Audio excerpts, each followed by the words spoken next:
Hey guys welcome back to Sagar stories. ಮೊದಲನೇದಾಗಿ ಎಲ್ಲರಿಗೂ ಶುಭೋದಯ ಮಾಮ್. ಹೋಗ್ಬಿಡೋಣ ಇವತ್ತಿನ ಪ್ರಿವ್ಯೂಗೆ. ಅದಕ್ಕಿಂತ ಮುಂಚೆ ಚಾನಲ್ ಸಬ್ಸ್ಕ್ರೈಬ್ ಅಲ್ಲ, ಪಾಯಿಂಟ್ಸ್ ಟೇಬಲ್ ನೋಡೋ ಸಮಯ ಆಗೋರು. ಪಾಯಿಂಟ್ಸ್ ಟೇಬಲ್ ನೋಡಿ ಯಾವ ಥರ ಐತೆ ಅಂತ.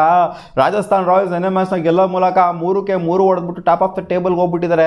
RCBನೂ ಇಲ್ಲ, ಪಂಜಾಬ್ ಕಿಂಗ್ಸು ಇಲ್ಲ ಇವಾಗ ಟಾಪ್ ಆಫ್ ದ ಟೇಬಲಲ್ಲಿ. ಸೊ ನೋಡಿ ಯಾವ ಥರ ಕಾಂಪಿಟೇಷನ್ ಇದೆ ಅಂತಂದರೆ RR ಪಂಜಾಬ್ ಕಿಂಗ್ಸ್ ಮತ್ತು RCB ಡೆಲ್ಲಿ ಕ್ಯಾಪಿಟಲ್ಸ್ಗೆ ಎಲ್ಲ ಮ್ಯಾಚು ಗೆದ್ಬಿಟ್ಟವ್ರೆ ಗುರು. ಟಾಪ್ 4 ಎಲ್ಲ ಮ್ಯಾಚನ್ನು ಗೆದ್ಬಿಟ್ಟು ಆಡ್ತಾ ಇರೋಂಥ ಟೀಮ್. ಇವತ್ತು ಡೆಲ್ಲಿ ಕ್ಯಾಪಿಟಲ್ಸ್ದು ಮ್ಯಾಚ್ ಇದೆ ಅಗೇನ್ಸ್ಟ್ ಗುಜರಾತ್ ಟೈಟನ್ಸು.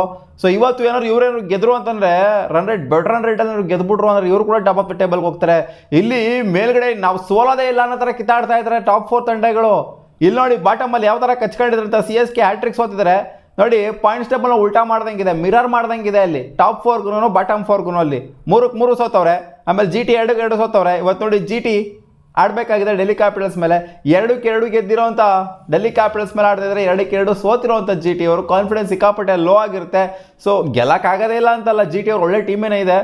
ಬಟ್ ಆದರೂ ಇದಿರುತ್ತಲ್ಲಪ್ಪ, ವಿನ್ ಪರ್ಸೆಂಟೇಜ್, ವಿನ್ ಪ್ರೆಡಿಕ್ಟಾರ್ ಅಂತ ಬಂದಾಗ ಖಂಡಿತ ಡೆಲ್ಲಿ ಕ್ಯಾಪಿಟಲ್ಸ್ ಅವರ ಹೋಮ್ ವೆನ್ಯೂಲ್ ಬೇರೆ ಆಡಿದ್ದಾರೆ ಅರುಣ್ ಜೇಟ್ಲಿ ಸ್ಟೇಡಿಯಮಲ್ಲಿ. ಸೊ ಅದರಿಂದ ಖಂಡಿತ ಇವತ್ತಿನ ಫೇವ್ರೇಟ್ಸು ಡೆಲ್ಲಿ ಕ್ಯಾಪಿಟಲ್ಸೇ.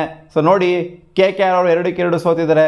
ಸೊ ಈ ಕಡೆಯಿಂದ ಮುಂಬೈ ಇಂಡಿಯನ್ಸ್ ನೋಡಿ ಸ್ಟಾರ್ಟಿಂಗ್ ಏನೋ ಅದ್ದೂರಿಯಾಗಿ ಒಂದು ಮ್ಯಾಚ್ ಗೆದ್ರು. ಸಿಕ್ಕಾಪಟ್ಟೆ ಸೈಕ್ ಟೀಮ್ ಗುರು ಇದು ಅಂತ ಅನ್ಕೊಂತ ಇದ್ದಂಗೆ ಬ್ಯಾಕ್ ಟು ಬ್ಯಾಕ್ ಮ್ಯಾಚಸ್ಗಳನ್ನ ಸೋತಿರೋದು ಮುಂಬೈ ಇಂಡಿಯನ್ಸು. ಸಖತ್ತಾಗಿ ಸ್ಟಾರ್ಟ್ ಮಾಡುವಂಥ ಮುಂಬೈ ಇಂಡಿಯನ್ಸು ಸಖತ್ತಾಗಿ ಏನೋ ಡಬ್ಬಾ ಥರ ಸ್ಟಾರ್ಟ್ ಮಾಡೋರು. ಅವಾಗಲೇನೋ ನೆಗೆಟಿವ್ ವೈಬ್ರೇಷನ್ ಬರಬೇಕಾಗಿತ್ತು ನಮಗೆ. ಮುಂಬೈ ಇಂಡಿಯನ್ಸ್ ಯಾವಾಗಲೂ ಕೂಡ ನೆಗೆಟಿವ್ ಆಗಿ ಸ್ಟಾರ್ಟ್ ಮಾಡೋರಲ್ಲ, ಆಮೇಲೆ ಪಾಸಿಟಿವ್ ನೋಟಲ್ಲಿ ಎಂಡ್ ಮಾಡೋರು. ಏನಕ್ಕೆ ಪಾಸಿಟಿವ್ ಸ್ಟಾರ್ಟ್ನ ಕೊಟ್ಟಿದ್ದಾರೆ ಮೊದಲನೇ ಮ್ಯಾಚೇ, ಆಮೇಲೆ ಬ್ಯಾಕ್ ಟು ಬ್ಯಾಕ್ ಮ್ಯಾಚ್ನ ಸೋತಿದೆ ನೋಡಿ. ಸ್ಲೋ ಸ್ಟಾರ್ಟರ್ಸ್ ಅಂತ ಮತ್ತೆ ಅದು ಹೆಸರು ಆಗ್ತಾ ಇದೆ. ಯಾಕೆಂದರೆ ಒಂದು ಮ್ಯಾಚ್ ಗೆದ್ಬಿಟ್ರೆ ಏನಾದೇನು ದೊಡ್ಡ ಇದಲ್ಲ. ಮತ್ತೆ ಬ್ಯಾಕ್ ಟು ಬ್ಯಾಕ್ ಮ್ಯಾಚ್ನ ಸೋತಿದ್ದಾರೆ. ಇಲ್ಲಿ LSG ಒಂದು ಗೆದ್ದು ಒಂದು ಸೋಲ್ತು ಅಂತಂದರೆ SRH ಅವರು 2ನ ಸೋತ್ಬಿಟ್ಟು 1 ಗೆದ್ದಿದ್ದಾರೆ. ರನ್ ರೇಟ್ ಬೆಟರ್ ಆಗಿದೆ ಇವ್ರಿಗಿಂತ, ಅದಕ್ಕೆ ಸ್ವಲ್ಪ ಮೇಲಿದ್ದಾರೆ. ಇನ್ನೇನು Delhi capitals, RCB, Punjab Kings ಮತ್ತು RRಗಂತೂ ಸರಿ ಸಾಟಿನೇ ಇಲ್ಲ, ಆ ಥರ ಆಡ್ತಾ ಇದ್ದಾರೆ. ಇವತ್ತಿನ ಮ್ಯಾಚ್ನ ಡೆಲ್ಲಿ ಕ್ಯಾಪಿಟಲ್ಸ್ ಏನಾದ್ರು ಇನ್ ಕೇಸ್ ಗೆಲ್ತು ಅಂತಂದರೆ ಸೆಕೆಂಡ್ ಪೊಸಿಷನ್ಗೆ ಬರುವಂಥ ಚಾನ್ಸಸ್ ಇದೆ, ಕಾಣಿಸ್ತಾ ಇದೆ. ರನ್ ರೇಟ್ ಏನೋ ಪಾಸಿಟಿವ್, ಸಿಕ್ಕಾಪಟ್ಟೆ ಪಾಸಿಟಿವ್ ಮಾಡ್ಕೊಂತಂದರೆ ಮೊದಲನೇ ಸ್ಥಾನಕ್ಕೆ ಕೂಡ ಹೋಗ್ಬೋದು. ಬಟ್ ಇವತ್ತಿನ ಮ್ಯಾಚ್ ಗೆಲ್ತವ್ರೆ ಖಂಡಿತ 2ನೇ ಸ್ಥಾನಕ್ಕಂತೂ ಹೋಗೇ ಹೋಗ್ತಾರೆ. 4ನೇ ಪೊಸಿಷನಿಂದ 2ನೇ ಸ್ಥಾನಕ್ಕೆ. ಸೊ ನೆಕ್ಸ್ಟ್ ಮ್ಯಾಚ್ RCB ಗೆಲ್ತಂದರೆ ಖಂಡಿತ ಅವರು ಮೇಲ್ಗಡೆ ಜಂಪ್ ಆಗ್ತಾರೆ. ಬೆಟರ್ ರನ್ ರೇಟ್ ಇಟ್ಕೊಂಡಿದ್ದಾರೆ RCB, ಇವ್ರಿಗಿಂತ ಬೆಟರ್ ಇಟ್ಕೊಂಡಿದ್ದಾರೆ, RRಗಿಂತ ಬೆಟರ್ ಇಟ್ಕೊಂಡಿದ್ದಾರೆ. RCB ಟಾಪ್ ಆಫ್ ದ ಟೇಬಲ್ಗೆ ಹೋಗ್ಬಿಡ್ತಾರೆ ಲಾಸ್ಟ್ ಮ್ಯಾಚ್ನವರು, ಅಂದರೆ ನೆಕ್ಸ್ಟ್ ಮ್ಯಾಚ್ನವರು ಗೆಲ್ತು ಅಂತ ಅಂದಾಗ. ಸೊ ಇವಾಗ ಬರೋಣ, ಈ ಒಂದು ಮ್ಯಾಚು ನಡೀತಾ ಇರೋದು ಅರುಣ್ ಜೇಟ್ಲಿ ಸ್ಟೇಡಿಯಮಲ್ಲಿ ಆಗಿರೋದ್ರಿಂದ ಹೈಟ್ ಸ್ಟ್ಯಾಟ್ಸ್ ಅಂತ ಬಂದಾಗ ಆಗಿರೋದು ಓವರಾಲ್ ಆಗಿ GT ವರ್ಸಸ್ DC 7 ಮ್ಯಾಚ್. ಅದ್ರಲ್ಲಿ 4 ಮ್ಯಾಚ್ನ ಗುಜರಾತ್ ಟೈಟನ್ಸ್ ಅವರು ಗೆದ್ದಿದ್ದಾರೆ, 3 ಮ್ಯಾಚ್ನ ಡೆಲ್ಲಿ ಕ್ಯಾಪಿಟಲ್ಸ್ ಅವರು ಗೆದ್ದಿದ್ದಾರೆ. 4-3 ಇದೆ, ಏನಂತ ಹೆವಿ ಡಿಫ್ರೆನ್ಸ್ ಏನಿಲ್ಲ. ಏನಲ್ಲಿ 7 ಮ್ಯಾಚಲ್ಲಿ ಏನು 6-1 ಏನಿಲ್ಲ. ಸೊ ಈಕ್ವಲ್ ಆಗೇನೆ ಇದೆ. ಹಂಗೆ ನೋಡೋಕೆ ಹೋಯ್ತು ಅಂತಂದರೆ ಹಿಸ್ಟಾರಿಕ್ ಸ್ಟ್ಯಾಟ್ಸು. ಅರುಣ್ ಜೇಟ್ಲಿ ಅಂತ ಬಂದಾಗ ನಾವು ಒಂಥರ ರ್ಯಾಂಕ್ ಮಾಡ್ತೀವಿ ಇದನ್ನು. ಚಿನ್ನಸ್ವಾಮಿ ಹೆಂಗೋ, ವಾಂಖೇಡೆ ಹೆಂಗೋ, ಅರುಣ್ ಜೇಟ್ಲಿನೂ ಕೂಡ ಸಿಮಿಲರ್ ಆಗಿರುವಂಥ ಒಂದು ವಿಕೆಟ್ ಆಗಿರುತ್ತೆ. ಜೊತೆಗೆ ಬೌಂಡ್ರಿ ಡೈಮೆನ್ಷನ್ ವಿಚಾರಕ್ಕೆ ಬಂತು ಅಂದರೆ ಸಿಕ್ಕಾಪಟ್ಟೆ ಚಿಕ್ಕ ಬೌಂಡ್ರೀಸು. ಚಿನ್ನಸ್ವಾಮಿ ರೇಂಜಿಗೇನೆ ಅಂತ ಅನ್ಕೊಬೋದು, ಮುಟ್ಟಿದ್ರೆ ಹೋಗ್ಬಿಡ್ತದೆ 6. ಇಲ್ಲಿ ಬ್ಯಾಟಿಂಗ್ ಫ್ರೆಂಡ್ಲಿ ಸರ್ಫೇಸ್ ಆಗಿರೋದ್ರಿಂದ ಅರುಣ್ ಜೇಟ್ಲಿ ಸ್ಟೇಡಿಯಮಲ್ಲಿ ನಾವು ಎಕ್ಸ್ಪೆಕ್ಟ್ ಮಾಡ್ಬೋದು. ವೆನ್ಯೂ ಕೂಡ ಚಿಕ್ಕದಾಗಿರೋದ್ರಿಂದ ಇವತ್ತು ಹೆವಿ ಹೈ ಸ್ಕೋರಿಂಗ್ ಮ್ಯಾಚ್ನ ಎಕ್ಸ್ಪೆಕ್ಟ್ ಮಾಡ್ಬೋದು. ನೆನೆ ಗುವಾಹಟಿಲೇನೆ ಆ ರೇಂಜಿಗೆ ಹಾಕ್ಬಿಟ್ರು. ಇವತ್ತು ಅರುಣ್ ಜೇಟ್ಲಿಲಿ ಬಿಡ್ತಾರಾ ಅಂತ ನೋಡಿ. ಅಂದರೆ ಬೌಲಿಂಗ್ ಯೂನಿಟ್ ಚೆನ್ನಾಗಿದೆ ಡೆಲ್ಲಿ ಕ್ಯಾಪಿಟಲ್ಸ್. ಹಂಗೆ ನೋಡೋಕೆ ಅಂತಂದರೆ ಇನ್ ಕೇಸ್ ಏನಾದ್ರು GT ಅವರನ್ನು ಬ್ಯಾಟಿಂಗ್ ಬಂದರು ಅಂತಂದರೆ, ಇವರು ಟಾಪ್ ಆರ್ಡರ್ ಕೊಲ್ಯಾಪ್ಸ್ ಆದರು ಅಂತಂದರೆ ಖಂಡಿತ ಇದು 200 ಕ್ಲಾಕ್ ಆಗದೇ ಇದ್ರೂ ಕೂಡ ಆಶ್ಚರ್ಯ ಪಡುವಂಥದ್ದಿಲ್ಲ. ಮೊದಲನೇ ಮ್ಯಾಚ್ DC, ಮೊದಲನೇ ಬ್ಯಾಟಿಂಗ್ ಏನಾದ್ರು DC ಬಂದರು ಅಂತಂದರೆ ಖಂಡಿತ 100% ಕ್ಲಾಕ್ ಆಗುತ್ತೆ ಅಂತ ಅಂದ್ಕೊಂಡಿದ್ದೀನಿ. ಆ್ಯಂಡ್ ಟಾಸ್ ಸಿಕ್ಕಾಪಟ್ಟೆ ಇಲ್ಲಿ ಮ್ಯಾಟ್ರ್ ಆಗುತ್ತೆ. ಚಿನ್ನಸ್ವಾಮಿ ಯಾವ ಥರ ಮ್ಯಾಟ್ರ್ ಆಗುತ್ತೋ ಅದೇ ಥರ ಇಲ್ಲೂ ಕೂಡ ಮ್ಯಾಟ್ರ್ ಆಗುತ್ತೆ. ಚೇಸ್ ಮಾಡುವಂಥ ಟೀಮು ಮೆಜಾರಿಟಿ ಆಫ್ ದ ಮ್ಯಾಚಸ್ನ ಗೆದ್ದಿದ್ದಾರೆ. ಸೊ ಆದ್ದರಿಂದ ಇವತ್ತು ಟಾಸ್ ಗೆದ್ದವ್ರು ಖಂಡಿತ ಬೌಲಿಂಗ್ ಆಯ್ಕೆ ಮಾಡ್ಕೊಳ್ಳೋದು ಡೌಟೇ ಇಲ್ಲ. ಸೊ ರನ್ನಿಂಗ್ ಪಾಸಿಬಿಲಿಟಿ ಒಂದು ರೇಂಜಿಗಿದೆ. ಸೊ ಮಳೆ ಬಂದರೂ ಕೂಡ ಇವತ್ತು ಆಶ್ಚರ್ಯ ಪಡುವಂಥದ್ದೆಲ್ಲ ಏನೂ ಇಲ್ಲ. ಏನು ಬಂದೇ ಬರುತ್ತೆ ಅಂತ ಏನಿಲ್ಲ. ಸೊ ಬಂದರೂ ಬರ್ಬೋದು, ಬರದೇ ಇದ್ರೂ ಕೂಡ ಇಲ್ಲ. ಸೊ ಸೀನ್ ನೋಡ್ತಾ ಅಂದರೆ ಯಾವ ಥರ ಇದೆ ಅಂತ ಅಂದರೆ, ಇಲ್ಲಿ ಸಮೀರ್ ರಿಜ್ವಿ ಅವರು 2-2 ಮ್ಯಾಚ್ನು ಕೂಡ ಗೇಮ್ ಚೇಂಜರ್ ಆಗಿರೋದು. ಇಂಪ್ಯಾಕ್ಟ್ ಪ್ಲೇಯರ್ ಆಗಿ ಬರ್ತಾರೆ, ಇಂಪ್ಯಾಕ್ಟ್ನ ಸೈಕಾಗಿ ಮಾಡ್ಬಿಟ್ಟು ಹೋಗ್ತಾರೆ. ಸೊ ಇವ್ರ ಥರ ಇಂಪ್ಯಾಕ್ಟ್ ಪ್ಲೇಯರ್ನ ನೋಡೇ ಇಲ್ಲ ನಾನು. ಆ ಥರ ಇಂಪ್ಯಾಕ್ಟ್ನ 2-2 ಮ್ಯಾಚ್ ಮಾಡಿಬಿಟ್ಟು ಪ್ಲೇಯರ್ ಆಫ್ ದ ಮ್ಯಾಚ್ನ ಬೇರೆ ತೊಗೊಂಡ್ಬಿಟ್ಟಿದ್ರೆ, ಒಬ್ಬ ಇಂಪ್ಯಾಕ್ಟ್ ಪ್ಲೇಯರ್ ಬಂದ್ಬಿಟ್ಟು ಪ್ಲೇಯರ್ ಆಫ್ ದ ಮ್ಯಾಚ್ ತಗೊಳೋದಿದೆಯಲ್ಲ. ಸೊ ಇದಕ್ಕಿಂತ ಒಂದು ಗತ್ತು ಇನ್ನೂ ಒಂದಿರೋದಿಲ್ಲ ನೋಡಿ. 20 ಓವರ್ ಫೀಲ್ಡಿಂಗ್ ಮಾಡೋರು ಕೂಡ ಇರೋದಿಲ್ಲ. ಆ ಥರ ಬಂದ್ಬಿಟ್ಟು ಟಕ್ಕನಾಗಿ ಬಂದ್ಬಿಟ್ಟು ಇಂಪ್ಯಾಕ್ಟ್ ಮಾಡ್ಬಿಟ್ಟು ಹೋಗ್ಬಿಡ್ತಾರೆ. ಸೊ ಇಲ್ಲಿ T ನಟರಾಜನ್ 4 ವಿಕೆಟ್ನ ಎತ್ತಿದ್ದಾರೆ. ಡಿ ಸಿ ಪರವಾಗಿ. ಸೊ ಇವರು ಕೂಡ ಸಖತ್ತಾಗಿ ಪರ್ಫಾರ್ಮ್ ಮಾಡ್ತಾ ಇದ್ದಾರೆ. ಆ್ಯಂಡ್ ಜಿ ಟಿ ಪರವಾಗಿ ಶುಭ್ಮನ್ ಗಿಲ್ ಅವರು ಮತ್ತೆ ರಿಟರ್ನ್ ಆಗುವಂಥ ಎಲ್ಲ ಚಾನ್ಸಸ್ಸು ಕಾಣಿಸ್ತಾ ಇದೆ. ಲಾಸ್ಟ್ ಮ್ಯಾಚ್ ಏನೋ ಸ್ವಲ್ಪ ಸ್ಪಾಸಮ್ ಆಗಿತ್ತು ಅಂತ ಕೂತ್ಕೊಂಡಿದ್ರು. ಸೊ ಈ ಮ್ಯಾಚ್ ಬರಲೇಬೇಕು. ಬಟ್ ಆದರೂ ಕೂಡ ಜಿ ಟಿ ಅವರು ಲಾಸ್ಟ್ ಮ್ಯಾಚು ಬುಡೋರ್ಗೂ ಕೂಡ ತೊಗೊಂಡೋಗಿದ್ರು, ಸೋತ್ರೂ ಕೂಡ ಚೆನ್ನಾಗೇ ಪರ್ಫಾರ್ಮ್ ಮಾಡಿದರು. ಸೊ ಇನ್ನು ಸಾಯಿ ಸುದರ್ಶನ್ ಅವರ ಬ್ಯಾಟಿಂದ ರನ್ಸು ಬರಬೇಕಿದೆ.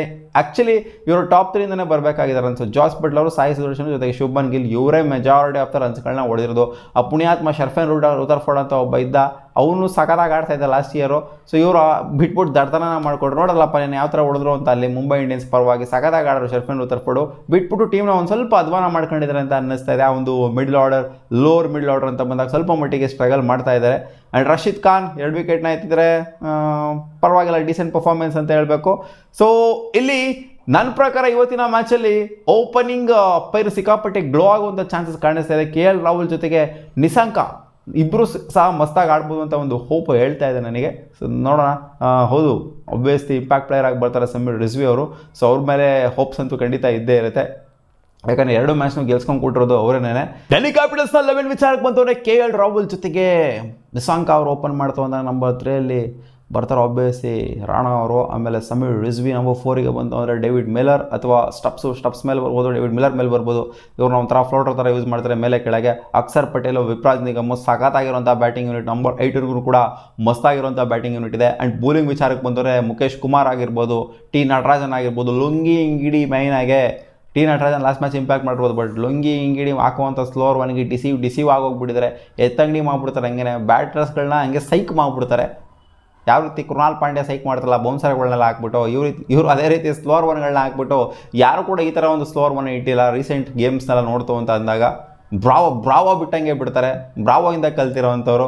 ಕುಲ್ದೀಪ್ ಯಾದವ್ ಒಬ್ಬಿಯಸ್ಲಿ ವಿಪ್ರಾಜ್ ಮಾಡುವಂಥ ಸ್ಪಿನ್ ಆಗಿರ್ಬೋದು, ಒಳ್ಳೆ ಕ್ವಾಲಿಟಿ ಸ್ಪಿನ್ ಅಟ್ಯಾಕ್ನು ಕೂಡ ಇಟ್ಕೊಂಡಿದ್ರೆ. ಬೌಲಿಂಗ್ ಯೂನಿಟ್ ಚಿಂದಿ ಆಗಿದೆ ಇವರಿಗೆ ಕಂಪೇರ್ ಮಾಡ್ತು ಅಂತ ಅಂದಾಗ. ಇವರ ಪ್ಲೇಯಿಂಗ್ 11 ಗುಜರಾತ್ ಟೈಟನ್ಸ್ದು ಶುಭ್ಮನ್ ಗಿಲ್, ಸಾಯಿ ಸುದರ್ಶನ್, ಜಾಸ್ ಬಟ್ಲರ್, ಜಾಸ್ ತಬಾಸ್ ಕಾಣಿಸ್ತಾ ಇಲ್ಲ, ಏನೂ ಕೂಡ ಕಾಣಿಸ್ತಾ ಇಲ್ಲ. ಅವರ ಬ್ಯಾಟಿಂದ ರನ್ಸ್ ಬರಬೇಕಾಗಿದೆ, ಅದು ಅಗ್ರೆಸಿವ್ ಆಗಿ ಬರಬೇಕಾಗಿದೆ.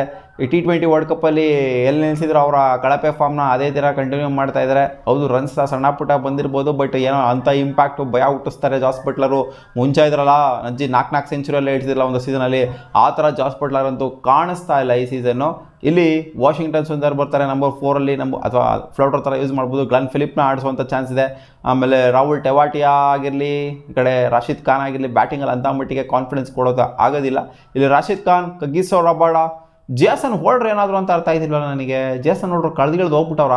ಜೇಸನ್ ಹೋಲ್ಡ್ರು ಆಡಿಸ್ಬೇಕಪ್ಪ, ಇವರು ಒಳ್ಳೆ ಪ್ಲೇಯರು, ಬೌಲಿಂಗು ಆಗ್ತಾರೆ, ಈ ಕಡೆ ಬ್ಯಾಟಿಂಗು ಕೂಡ ಮಸ್ತಾಗಿ ಆಡ್ತಾರೆ. ಅಲ್ಲಿ ಅದೇ ಅವ್ರಿಗೆ ಓವರ್ಸೀಸ್ ಸ್ಲಾಟ್ಗಳ ಒಂಥರ ಒಂದು ಸ್ವಲ್ಪ ಸೈಕ್ ಆಗುತ್ತೆ. ಅದೇ ಇವ್ರನ್ನ ಗ್ಲೆನ್ ಫಿಲಿಪ್ನ ಆಡಿಸ್ತು ಅಂತಂದರೆ ಅವ್ರನ್ನ ಆಡ್ಸೋಕ್ಕಾಗಲ್ಲ, ಇಲ್ಲ ಅಂತಂದರೆ ಅವ್ರನ್ನ ಆಡಿಸ್ಬೇಕು, ಆ ಥರ ಆಗುತ್ತೆ. ಪ್ರಸಿದ್ಧ ಕೃಷ್ಣ ಆಗಿರಲಿ, ಮೊಹಮ್ಮದ್ ಸಿರಾಜ್ ಆಗಿರಲಿ, ಅಶೋಕ್ ಶರ್ಮಾ ಆಗಿರಲಿ, ಒಂಥರ ಒಳ್ಳೆ ಬೌಲರ್ಸ್ಗಳನ್ನ ಒಂದು ಬೌಲಿಂಗ್ ಅಟ್ಯಾಕ್ನ ಇಟ್ಕೊಂಡಿದ್ರೆ. ಬಟ್ ಕಂಪೇರ್ ಮಾಡ್ತು ಅಂತಂದರೆ ರೀಸೆಂಟ್ ಗೇಮ್ಸ್ಗಳನ್ನ ಖಂಡಿತ ಡೆಲ್ಲಿ ಕ್ಯಾಪಿಟಲ್ಸ್ ಅವರು ಇಂಪ್ಯಾಕ್ಟ್ ಜಾಸ್ತಿ ಮಾಡಿದರೆ. ಬೌಲಿಂಗ್ ಅಟ್ಯಾಕು ಇವ್ರದ್ದು ಚೆನ್ನಾಗಿದ್ರೆ, ಎಕ್ಸ್ಪೀರಿಯನ್ಸ್ ಇದನ್ನು ಕೂಡ ಡೆಲ್ಲಿ ಕ್ಯಾಪಿಟಲ್ಸ್ ಅವರ ಬೌಲಿಂಗ್ ಅಟ್ಯಾಕು ಇಂಪ್ಯಾಕ್ಟ್ ಚೆನ್ನಾಗಿ ಮಾಡಿದ್ದಾರೆ. ಸೊ ಇಂಪ್ಯಾಕ್ಟ್ ಯಾರು ಮಾಡ್ತಾರೆ ಅನ್ನೋದೇ ಇಂಪಾರ್ಟೆಂಟ್ ಆಗೋದು. ಇಲ್ಲಿ ಆನ್ ಪೇಪರ್ ನೋಡ್ತು ಅಂದರೆ ಯಾರು ಸಖತ್ತಾಗಿ ಕಾಣಿಸ್ಕೊಂತ ಇದ್ದಾರೆ ಅನ್ನೋದು ಮ್ಯಾಟ್ರೇ ಆಗೋದಿಲ್ಲ. ಯಾರು ಮ್ಯಾಚಲ್ಲಿ ಡೆಲಿವರ್ ಮಾಡ್ತಾರೋ ಅದೇ ಅಲ್ಟಿಮೇಟಾಗಿ ಮ್ಯಾಟ್ರ್ ಆಗೋದು. ಸೊ 2-11 ಕಾಂಬಿನೇಷನ್ನ ಗಮನಿಸ್ತು ಅಂತಂದರೆ ನನ್ನ ಪ್ರಿಡಿಕ್ಷನ್ ಯಾಕೋ ಕಾಲೆತ್ಕೊಂತ ಇದೆ. ಮುಂಬೈ ಇಂಡಿಯನ್ಸ್ದು 2-2 ಮುಂಬೈ ಇಂಡಿಯನ್ಸ್ ಮ್ಯಾಚ್ನೇ ಉಳ್ಕೊಂಡು ಹೋಗಿರೋದಂದು. ಮುಂಬೈ ಇಂಡಿಯನ್ಸ್ ಗೆಲ್ಲುತ್ತೆ, ಮುಂಬೈ ಇಂಡಿಯನ್ಸ್ ಸೋತೋಯ್ತು, ಮುಂಬೈ ಇಂಡಿಯನ್ಸ್ ಸೋತೋಯ್ತು. ಸೊ ಡೆಲ್ಲಿ ಕ್ಯಾಪಿಟಲ್ಸ್ ಸಿಕ್ಕಾಪಟ್ಟೆ ಫೇವ್ರೇಟ್ ಆಗಿದ್ದಾರೆ ಇವತ್ತಿನ ಮ್ಯಾಚಲ್ಲಿ. ಅದು ಹೋಮ್ ವೆನ್ಯೂ ಬೇರೆ ಆಗಿರೋದ್ರಿಂದ ಖಂಡಿತ ಡೆಲ್ಲಿ ಕ್ಯಾಪಿಟಲ್ಸ್ ಮೇಲೆ ನಿರೀಕ್ಷೆ ಜಾಸ್ತಿನೇ ಇರುತ್ತೆ. ಸೊ ನನ್ನ ಪ್ರಕಾರ ಇವತ್ತು ಡೆಲ್ಲಿ ಕ್ಯಾಪಿಟಲ್ಸ್ ಗೆಲ್ಲುವಂಥ ಚಾನ್ಸಸ್ಸು ಜಾಸ್ತಿ ಕಾಣಿಸ್ತಾ ಇದೆ. ಆ್ಯಂಡ್ ಹ್ಯಾಟ್ರಿಕ್ ಸೋಲುವಂಥ ಚಾನ್ಸಸ್ಸು ಇವರು ಕಾಣಿಸ್ತಾ ಇದೆ, ಗುಜರಾತ್ ಟೈಟನ್ಸ್ ಅವರು. ಗುರು ನೀನು ಏನಮ್ಮ ಹೇಳಿದ್ದು, ನೀನು ಅವಾಗ ಮುಂಚೆ ಎಲ್ಲ ಹೇಳಿದ್ದಿಲ್ಲ ಗುಜರಾತ್ ಟೈಟನ್ಸ್ ಕ್ವಾಲಿಫೈ ಆಗಿಬಿಡ್ಬೋದು ಅಂತ, ಇವಾಗ ನೋಡ್ರೆ ಹ್ಯಾಟ್ರಿಕ್ ಸೋಲ್ಬೋದು ಅಂತ ಹೇಳ್ತಿದ್ಯಾ ಅಂತ. ಅವಾಗ ಹೇಳಿದ್ವಿ ಗುರು, ಆನ್ ಪೇಪರ್ ಹೇಳೋದೇ ಬೇರೆ, ಇವಾಗ ಆಗೋದೇ ಬೇರೆ. ನೋಡಿ ನಾನು ಹೇಳಿರೋವಂಥದ್ರಲ್ಲಿ RCB ಜೊತೆಗೆ ನಾನು CSK ಕೂಡ ಹೇಳಿದೆ, CSK ಕೂಡ ಕ್ವಾಲಿಫೈ ಆದರೂ ಆಗುವಂಥ ಚಾನ್ಸ್ ಇದೆ ಅಂತ. ಬಟ್ ಇನ್ನೂ ಟೂರ್ನಮೆಂಟ್ ಏನು ಎಂಡ್ ಆಗಿಲ್ಲ, ಅಂದರೆ ಲೀಗ್ ಸೆಷನ್ ಎಂಡ್ ಆಗಿಲ್ಲ, ಇನ್ನೂ ಸಿಕ್ಕಾಪಟ್ಟೆ ಟೈಮ್ ಇದೆ. ನಾನು ಹೇಳಿರೋವಂಥದ್ರಲ್ಲಿ ಪಂಜಾಬ್ ಕಿಂಗ್ಸ್ ಮತ್ತು RCB ಮಾತ್ರ ಟಾಪ್ 4ಅಲ್ಲಿ ಇರೋವಂಥದ್ದು, ಇನ್ನೂ 2 ತಂಡಗಳು ಇಲ್ಲ. ಅದೇ ಮುಂಬೈ ಇಂಡಿಯನ್ಸ್ನೂ ಕೂಡ ಹೇಳಿದೆ. ಆ್ಯಂಡ್ ಇವ್ರದ್ದು ಕೂಡ ಅದೇ GT ಮತ್ತು CSK ಅವ್ರದ್ದು ಕೂಡ ಇವರಿಬ್ಬರಲ್ಲಿ ಯಾರಾದರೂ ಒಬ್ಬರು ಅಂತ ಹೇಳಿದ್ದೆ. ಬಟ್ ಕರೆಂಟ್ಲಿ RCB ಮತ್ತು ಪಂಜಾಬ್ ಕಿಂಗ್ಸ್ ಮಾತ್ರ ಮೇಲ್ಗಡೆ ಇದ್ದಾರೆ. ನೋಡೋಣ ಅದೇನಾಗುತ್ತೆ, ಇನ್ನೂ ಬೆಚಾನ್ ಮ್ಯಾಚ್ಗಳು ಬರೋದಿದೆ. ಮತ್ತೆ ಸಿಗುವ ಮುಂದಿನ ವಿಡಿಯೋದಲ್ಲಿ. ನಿಮ್ಮ ಪ್ರಿಡಿಕ್ಷನ್ ಕಾಮೆಂಟ್ ಸೆಕ್ಷನ್ ಹಾಕಿ. ಇವತ್ತು ನಂದು ಯಾವುದು ಅಂದರೆ ಡೆಲ್ಲಿ ಕ್ಯಾಪಿಟಲ್ಸ್.